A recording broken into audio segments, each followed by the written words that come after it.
Okay, so the managing director of the Libra Association tells CNN the cryptocurrency isn't dead in the water. Libra suffered a major blow at the hands of the French government this week. Finance Minister Bruno Le Maire pledged to block its development in Europe. Libra Association's Bertrand Perez spoke to our Melissa Bell. She joins us live now from London. So, Melissa, what did he say and what did he make of Bruno Le Maire's comments? Well, you know, the challenges facing Libra at the moment as it seeks to get off the ground, as it seeks to try and convince the world that this is the right thing, and it has been described as the most ambitious crypto effort yet, really seems fairly daunting. They have so many people to convince. We heard that scathing criticism from Bruno Le Maire yesterday saying that as it stands, Libra will not be allowed to operate in EU. He doubled down on that today at an informal meeting of finance ministers in Helsinki, putting out a joint statement with the German finance minister saying that Libra, as it was being presented, posed a serious threat to consumers, to financial stability, and even to the monetary stability of sovereign nations. And that is why they're opposed to it. Now, I was able to catch up with Bertrand Perez last night, the man in charge of Libra Association, the man with a very daunting challenge ahead of him. I asked him whether those words didn't mean that the whole idea was dead in the water even before it was able to get up and running.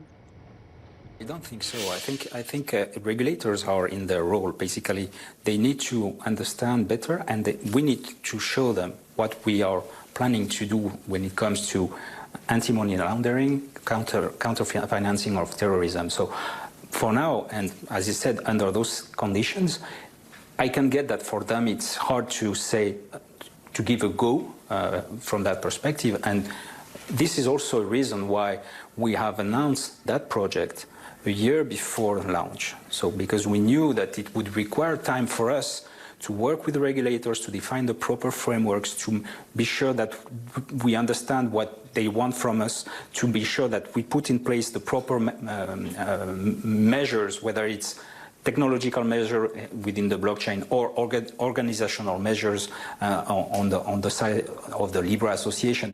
You seem to suggest that this is all about explaining and negotiating with regulators, trying to get everyone to understand what it is you're trying to do. But you are actually seeking to revolutionize the monetary system as it stands now. Yes, and that's the goal that we have set for ourselves. It's we're in 2019, and with the technology that we have today, we cannot continue having financial services relying on technology that is 20, 30 years old, and that having people waiting days before getting their money when you send money to them and paying expensive fees. So basically, it's like the internet. And a few years ago, you wanted to have an email address and an email box. You had to pay for that service 15 years, 20 years ago. Now, who's going to pay for having an email address? No one. So it's the kind of similar situation where basically sending, receiving, and storing value can be achieved in a $40 mobile phone with an internet connection that a lot of people are having, and that millions of new people are having every year. So it's basically that, revolutionizing the way you send, receive, and store money, and then on top of that, building new services that bring real added value to the consumers, but no more on the basic transmission of money. Like today, you're sending messages, you're sending images worldwide, and you basically don't pay anything for that. It's kind of near free, right? It should be the same thing. Bertrand Perez there speaking to me last night.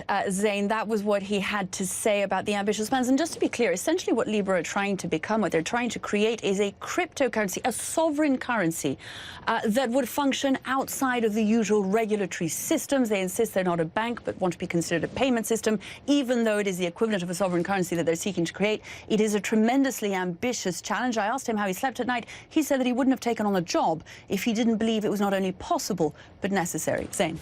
So with Bruno Le Maire threatening to block Libra in Europe, wouldn't a better response be to tighten the regulatory framework around it? Why go to the extreme of trying to block it?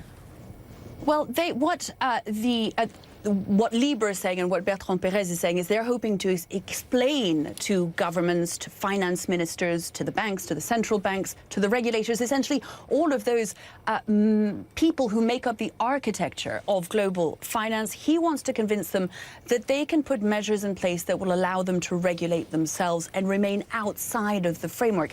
It's very difficult to see how he's going to do that, but it is precisely what you suggest, saying that he's going to be trying to explain to European leaders, to leaders around the world, that they don't need to be afraid of this new form of currency. He says it is there to complement the currencies that exist already, not challenge them directly.